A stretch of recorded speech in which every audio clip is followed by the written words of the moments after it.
hope I'm in focus again. If I'm not in focus this time, I'm gonna flip a table. I swear.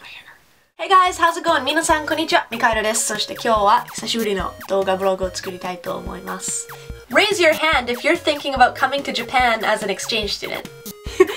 Did you really raise your hand? Did you really think I could see you? I can't see you, but I do happen to know that there are lots of people who are thinking about going to Japan on an exchange, or people who are thinking about going to North America on an exchange.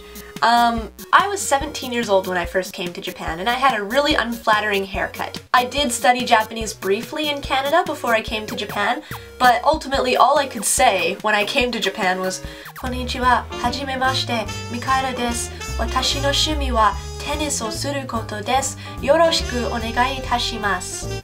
I don't even like tennis. And when I think about when I first came to Japan, yeah, you know what? It was really hard. It's hard to go somewhere brand new outside of your comfort zone where you don't speak enough of the language to actually express yourself. I felt like a baby when I came to Japan. I felt like I was only capable of having simple conversations. Micaela, happy! Micaela, cold! Micaela, sad. But luckily for you, the good news is nothing worth happening comes without struggle. And although it's not easy to leave your comfort zone and go to a brand new place, you will become such an independent person, and that will take you much further in life than you could ever imagine. One of the most common emails I get is like, how do I pay for this? That is one thing that most people don't get over. Yes, going overseas costs a lot of money, so if you're planning on going in the next year, you better start working, you better start saving now. The good news is, if you are here as a university student or if you are here as a college student, you can work part-time while you are living in Japan.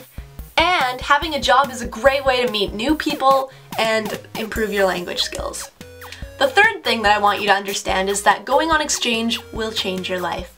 Now, you may have heard of culture shock, the feeling that you get when you go to a new country and everything's different and you have a hard time accepting it. Culture shock is a very real thing. Most people experience it, but on the bright side, most people get over it. However, reverse culture shock is also a thing. Once you spend a long time overseas and you go back to your own country, you might find it very hard to settle in. But this isn't necessarily a bad thing.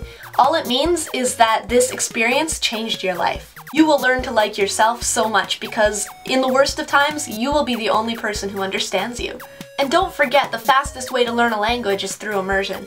Once you are in an environment where that language is being used all the time, you're gonna pick it up so fast, much faster than if you were just studying it in university. You know, people ask me questions on YouTube all the time. How did you learn Japanese? How did you get to Japan? Why do you get to be a model sometimes? The truth is, at the base of all these questions is that simple fact that I was ready to leave my comfort zone and create the reality that I wanted to live. Like, honestly, I'm not that special. I'm not that unique, or there's no special reason why I could do this and you can't. So for those of you who are wondering but have no idea how to get started, I'm gonna leave a bunch of links in the description below.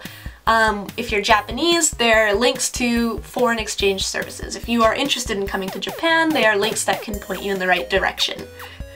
Really, if I could do this, there's no reason why you can't. Anyway, so that's all. I keep hitting this door! So thank you for listening. Hopefully this helps a little. Good luck, you guys. I mean it.